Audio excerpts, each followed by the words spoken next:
I wonder what other... And you can't go Assassin Roam because it's a Jawhead and an Aurora and a Hylos on the other side. Could it be a carry? Also, they get the Lolita, but then... everyone. Oh my god! Oh no! I said it earlier! Yeah! We said it in game number 1! Game number 1, but it's finally happening right now. We're seeing the Lolita Hanabi, It's gonna be the full heal Lolita with Hanabi. and it's with Falcons AP Bren at that.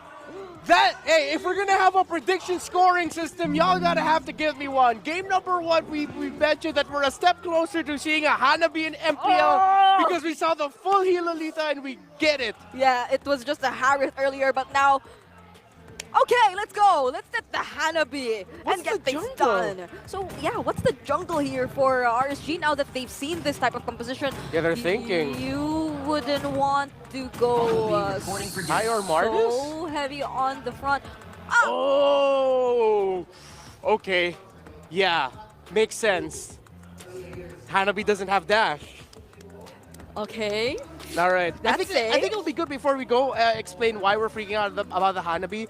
So that's one of the poisonous combos. Shout out to Auntie Anara for bringing this to my attention. The passive of the Lolita, she gives shields. Yes. Build that, full magic, full heal, you give a lot of shields. Yes. Which means Hanabi, her passive will activate and she will be immune to crowd crowd control control. effects. Yep, you can't catch her, and you can't get the Hanabi as a... Thing. Falcons AP Bren, the Titans, the gods, picked up a Hanabi for Super Marco, paired up with a Lolita. Not nice. I think I've seen everything. I'm all for it. What are we calling this? Hanabita? Hanabita. Hanabita. Lolibi. I don't know, but one thing Nib for or sure say nibber. Nibber. So fitting. You said you'd never see Hanabi in MPL. Well, look at this. She's here. She's here. She's here. She's arrived. Neighbor say neighbor to anything. Wow, again, the concept of this Hanabi and Lolita is that whenever, the passive of Hanabi is whenever she has shields, she's immune to crowd control. So Aqua, Light, even Nibor with his first skill stun, Super Marco will be indeed super bulletproof this time. Yep. Also has the Aegis. And again, the passive coming in from Lolita, she gives a lot of shields. And this time around, I never thought I'd see this in a level of this caliber. But when push comes to shove, Falcons AP Bren, they'll put something out here. I know I've heard the concept, and now we get to see the pros play it. That's exciting.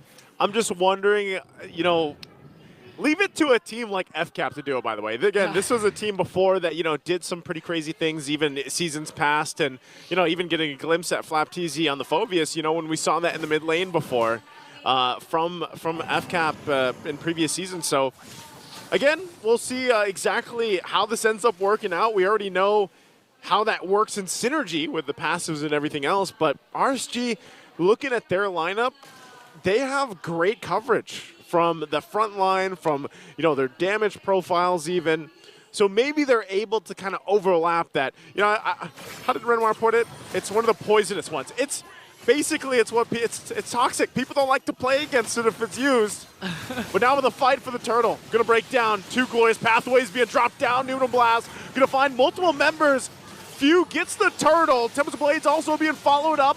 Kyle TZ possibly looking for a kill here. Whoa. There's the throw on Flap TZ, but the Infernal Pursuit's going to help him out a little bit further. They're still looking for Light, and they all survive the clash out there for that first turtle. And after all that, everyone is still here. No first bloods yet, although Falcons AP Bren did pick up that first turtle. A lot of ultimates actually expended. We've seen 2 glorious pathways plus the Numinum Blast connecting on to 3. And the sustain from both teams. Again, Nibor with the Revitalize came in clutch there as Light was able to evade the potential death. But here comes the problem for Light. Yes, you have the Ejector. Yes, you have the Unstoppable Force. But you're going up against an Unstoppable or a CC immune type of lineup with Super Marco and Ogwin. Whew. Well, you never know how it's... Never say never. Yeah, at that point too, you know? You know, fun fact though, Justin Bieber actually started, I think, when he was 14 or 16 years old. Yeah. Same with Nibber right now, currently 16 years old, but playing like a veteran. Wow, he literally said during the interview, I believe it was Coach Pan, that he learned a lot from Nats before Nats' departure. And you can actually see it. Yeah. Oh! Oh, wow. Who got the purple That line? was taken. Oh, Kosei on point with the Spirit Destruction. And that's, how many times have we seen that now, actually? Even last week. Twice. Same hero. Was it also Kosei? Last week? Yeah? No, it wasn't. No. No. I think it was Jome. Yeah. It was Jome. We've seen it a couple times. If and I'm wrong, I'm sorry. That's one of the great usages of the Spirit Destruction, though. And now, you know, he's got this little advantage you can play around with. But I'm not sure if he's still going to be able to do too much against that matchup against Super Marco. Meanwhile, though, Turtles spawning up here. Second one of the game. FCAP getting in position. No, the problem here for Falcons AP Bren again is the mobility that you'd expect from Super Marco. Not that mobile here, although the sustain is there, plus the shields coming in from Super Marco. It's not as aggressive, or could be aggressive as Kosei, but look at this, another ejector here. Toss him again, Glorious Pathway, drop down, Few and Flap, forcing Aqua back. He still has the passive, so he's going to be fine for now. Turtle goes for the reset. Flap still the front of it all, taking the brunt of the damage. And meanwhile, the 1v1 up top of the gold lane. And now Nibor here, 1 versus 2, make it 3. The lockdown comes in. Newton Blast won't be able to find the target. Tesla Blades coming down too. Kyle Teasy quite low. And Flap finally getting taken down from RSG. They push, they shove, and now they have control of the turtle here. The Raiders looking healthy enough to find it out. Ogwin getting tossed up again into his death as he's going to fall. And Irad will secure the turtle. Looking for Kyle Teasy, won't be able to find it. But they're happy with that, and they'll take a buff as well. 2 kills plus a turtle. Now depriving Kyle Teasy once again of 2 buffs. 1 orange buff and a while ago, Kosei with a Spear of Destruction steal. So right now, Kyle Teasy not having a good time. And looking at the... the levels of the 2 junglers still same. Level 8 for Kyle Teasy, level 8 for Ira. And looking at the items, Kosei here has the Corrosion Sight as well as Super Marco. But you'd expect this coming in from Ogwen. He has to babysit Super Marco here in order for this unique lineup of the Lolita and Hanabi to work. All right, and with that, FCAP still relatively even in terms of economy. They're losing, you know, some grounds here. Minor ways where RSG's utilizing the lineup that they have. And that's what they have to do. They have to play around light, be on this jawhead, throwing people into the arms of the rest of the team.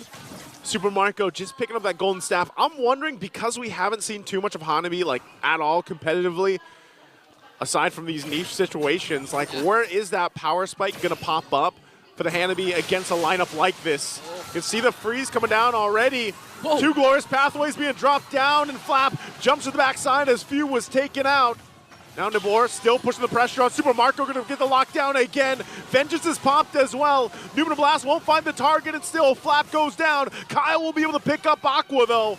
And still chasing it further, but Irad, so tanky and has an immortality, will not be able to get anything more off of it. The 2-for-1 trade favored for RSG. Finally, it took 7 minutes for Falcons AP Bren to finally get the kill onto Aqua. And they were actually lucky because the Spear of Destruction did not hit. So look at Kosei working on the middle lane right now. Isn't bothered that Ogwen and Few is there trying to defend their turret. And right now, RSG on the roll, working on the top lane, working on the middle lane, has a 1.3k gold lead. And wow, it feels like the Raiders woke up after game number 1. Definitely did, and now we'll see if they wake up here for the last turtle of the game. Glorious Pathways both being dropped down. Once again on the backside, Aqua in trouble. Numen Blast will be able to find a couple targets, but Aqua finally getting taken down. Spear Destruction there to follow in through. Still going to be going for the fight. The turtle's going to get reset for now. Still, who's going to be able to grab it? Irad will secure the turtle. And again, the skirmish pulls on through. The 1-for-1, Irad's still alive, and he'll conceal on out of there. A 1-for-1 trade. And wow, RSG Philippines. I mean, Kyle Teasy has the Ling here, but for some reason, they only have 2 kills. Really having a hard time up against the Raiders, and even Kyle Teasy trying to go right after the purple buff here as they trade for a top lane turret. It looks like the power spike of Falcons AP Bren really towards the mid to the late game. But again, the problem will persist. RSG, the Raiders have the Moskov, have Kosei. So in terms of those split push potential, Falcons AP Bren needs to watch out for that as well. Yeah, right now it's, you know, again, at this point, when we get to this portion of the game, that mid to late game transition, you're going to see the lineup shine or not for FCAP. That's really what's up here at stake and how things kind of fall into place, because looking at how the items are, you know, I would say RSG is relatively comfortable right now, still working on that third item here for Kosei, but you know, already having the Corrosive Scythe and Golden Staff locked in, can rely on that front line, and then the peel as well coming out from Aqua. A lot of times the freeze is on point, the frigid glaciers and everything else. So yeah, like you said, Egon, RSG seem to have woken up after game one. Kosei finally picked up his DHS. So in terms of damage, you can actually rely on Kosei this time. But for Falcons AP Bren, as soon as Super Marco also completes his Trinity, it's going to be hard for RSG Philippines. Oh. But look at this ejector once again on the Flap. Flap tanky enough. Gets the flicker out. Glorious Pathway going to be dropped down. They want to fight it forward. Oh. Lights in trouble as Kyle TZ picks up the kill. Tons of Blaze being dropped down to Nibor, taking the brunt of the damage, and they have enough tankiness to fight on through as Ogwin falls, and it's a 1-for-1. The roamer for a roamer. And all throughout the clash, did you see Super Marco? Yeah, you can't say Super Marco this time has superb positioning because he was literally in the middle of the clash, but he's unbothered because of the Lolita and Hanabi connection. He's just freely moving. Yes, literally free hitting, dishing out the damage he needs. Even if he's beside Light, even if he's beside Nibor or right in the vicinity of Aqua, he doesn't care. Because again, the passive of the Equinox, the passive of the Hanabi, CC immunity as long as she has shields. And with Ogwen always present, man, Super Marco. And that's the thing. If we get to the late game, I'm worried for RSG if they're going to have too much trouble dealing with that combination, that synergy. Eyes set here in the mid lane. Both teams still holding on to the tier 1 turrets. We'll see if FCAP pushes it in, but already one turret down. Nibor now pulling the go signal. Spear Destruction 2. They flip over Flap. He pops the Vengeance again. They want to fight it out. Tempest Blade is going to be used. Kosei goes down. He gets picked off by Kyle TZ as Nibor falls as well, and now he ran in trouble. Immortality going to be popped. Aqua passive is there, but Kyle TZ as well will get called off. He's not able to pick up the kill. We'll put the pressure on the top side, but RSG loses 3 members. This is the mid-game power spike we're all waiting for. Again, the sustain from Falcons AP Bren. In fact, Ogwen didn't even use the Revitalize. So the shields from Ogwen was enough to sustain the members of Falcons AP Bren. A 0-0-3 KDA for Super Marco. That's misleading because he was actually dishing out the damage all throughout. And of course, Kyle TZ with the signature Ling 4-0-2 did the cleanup crew. As we look at the instant replay, again, credit also to Few for always having the Glorious Pathway ready to be expended. Look at Kyle TZ making sure that all the members of RSG Raiders with half health and low health, he'll make sure he'll clean up the job. Yeah, you see that CC immune pop up so often for Super Marco to the point where I don't even recall seeing him use the Aegis yet, the battle spell. Like, I don't think he's had to for the most part because of the fact that you have that Lolita there. So even more so if he decides to just go ahead and use the Aegis here. And look at this. Take a look, Super Marco. Prior to Super Marco's pick, the last time Hanabi was used was back in Season 3, but Nibor has to use the Glorious Pathway to walk away. Again, putting the pressure in the mid lane. Still the work is there. RSG trying to stop this own raid from FCAP. Being putting pressure down. And yeah, going back to it, man. Since Season 3? Season 3. Was Nibor even alive back then? I'm sure he was alive, man. It's, you know, we get 2 seasons a year, so let's do the quick math. Yeah, quick math. One thing for sure is RSG needs to defend the onslaught of attack coming in from Falcons AP Bren. Even here at having a hard time here as they were able to clear out the minions. 1 inhibitor down for RSG Philippines though. Very interesting too. Looking at this, Super Marco is at that power spike, has what he needs, even has the wings himself. Yeah.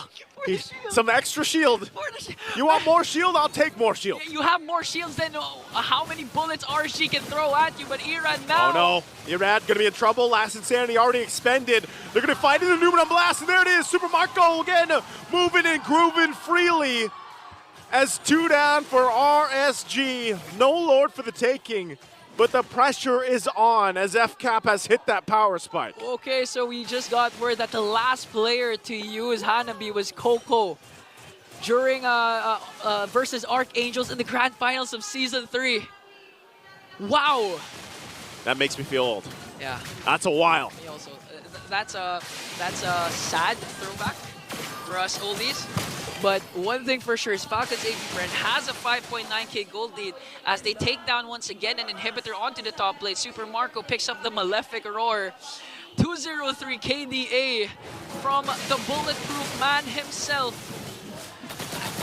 I'm just still baffled that a pro team executed this toxic lineup Hey, in a high-stakes game. I always say, and I've seen some games, you know, 5 Retributions, 5 Arrivals. If it's in the game and you can use it, 5 flame shots. it's fair. You know, that's how I see it. Hang on. So you know what? If call it toxic or not, FCAP, it's in the game. They utilize it. They're making it work. Look at the shields, by the way. Wow. Massive shields here. Few the whole time. Glorious Pathway has been the choice. It would have been nice to have an Esmeralda for the Raiders. But now the second Lord is up for grabs. Uh-oh. Oh, Glorious Pathway Force of coming the in fight. for Falcons. Again, for the fight, Kyle Teasy's going to find Aqua. Still has the passive, but right under the Tempest of Blades. Kyle Teasy still looking for more, and Irad goes down. Whole time, Kosei pushing on the other side of the map. That might be it, at least for now. 2 down for RSG. They're going to go in for a full-based push here. It looks like just 4 members. They're going to go ahead and put this to the test here. Lord. There's just too much as Newborn goes down, and there's the lock into a mega kill for Super Marco looking for Kosei. Will be able to not push it in just yet. It's only Kosei alive. 8 seconds on Aqua. Base is going to be worked on. Ogren holding down the front line, and that wave pushing in. And that looks like it could be it as the base is going to be worked on, and FCAP will make it happen.